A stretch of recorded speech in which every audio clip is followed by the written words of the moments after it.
Hello everyone, आज हम Excel में डेटा वैलिडेशन से रिलेटेड एक क्वेश्चन को सॉल्व करेंगे।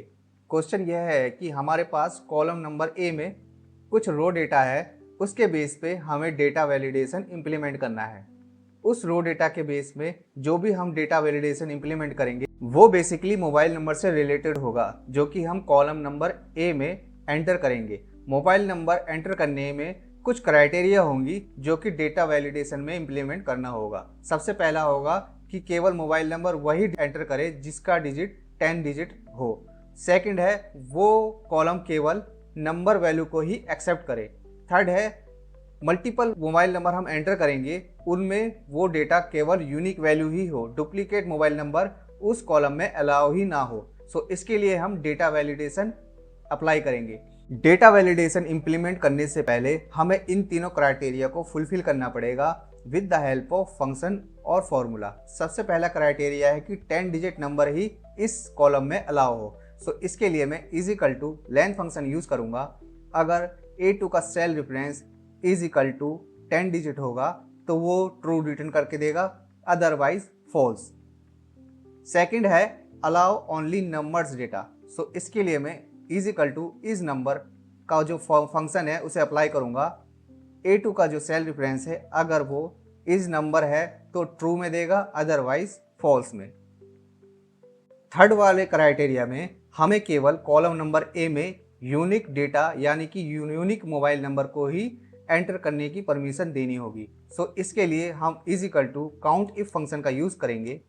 रेंज में हम A2 का सेल रेफरेंस देंगे और डबल डॉटेड का सिंबल डालेंगे, तो आप देखेंगे कि सिंगल सेल में A2 से लेकर A2 तक का रेंज हमारे पास आ गया है। हम यहाँ पर फर्स्ट वाले A2 के जो सेल रेफरेंस है उसे F4 प्रेस करके फ्रीज कर देंगे और सेकंड वाले जो A2 का सेल रेफरेंस है उसे फ्री छोड़ देंगे। कॉमा क्राइटेरिया में हम अगेन A2 का सेल रेफरेंस देंगे और ब्रैकेट क्लोज करके एंटर प्रेस कर देंगे। देन उसे कंट्रोल D के साथ ड्रैग एंड डाउन करेंगे। इन्हीं तीनों फंक्शन के बेस पे हम ये तीनों criteria as a data validation column number A में इम्प्लीमेंट करेंगे। बट उसके साथ साथ इन तीनों क्राइटेरिया को कंबाइन करने के लिए हम एंड लॉजिक का यूज करेंगे, जो कि है एंड। फर्स्ट लॉजिक में मैं इस फंक्शन का यूज करूंगा जो कि मैंने कॉलम नंबर बी में अप्लाई किया है, जो कि है len A2 is equal to 10 digit है। देन सेकंड लॉजिक में मैं कॉलम नंबर सी का जो फंक्शन मैंने अप्लाई किया था इज नंबर, वो फंक्शन मैं यहाँ पर अप्लाई करूंगा। A2 अगर इज नंबर है तो true, otherwise false. Comma third वाले लॉजिकल में मैं उस लॉजिक को इम्प्लीमेंट करूंगा जो कि कॉलम नंबर डी में अप्लाई किया था with the help of count if function.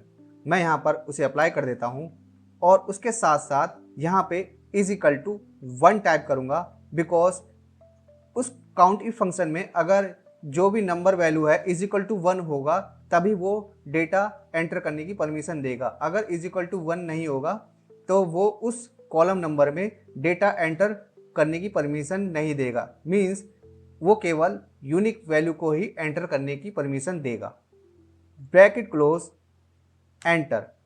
मैं इस फंक्शन को जो भी मैंने फॉर्मूला क्रिएट किया है इसे कॉपी कर लूँगा और यहाँ पर पेस्ट कर दूंगा एज इट इज़।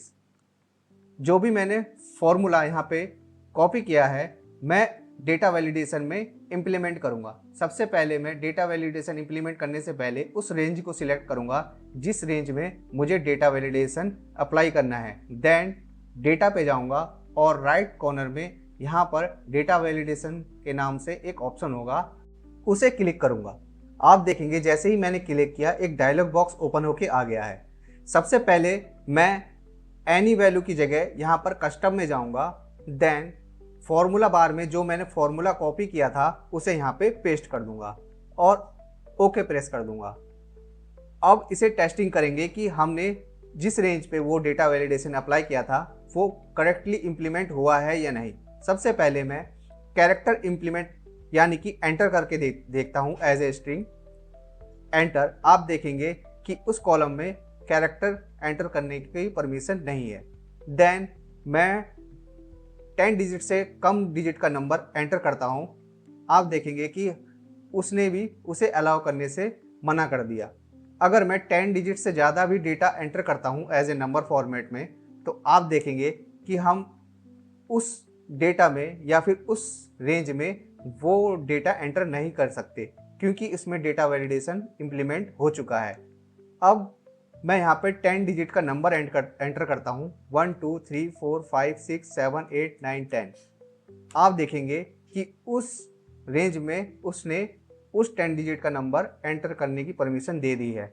अगर मैं सेम ही नंबर दूसरे सेल में एंटर करता हूँ, 1 2 3 4 5 6 7 8 9 10, जैसे ही एंटर प्रेस करूंगा आप देखेंगे कि उसने डुप्लीकेट वैल्यू को एंटर करने को परमिशन नहीं दी, यानी कि हम डुप्लीकेट डेटा भी एंटर नहीं कर सकते।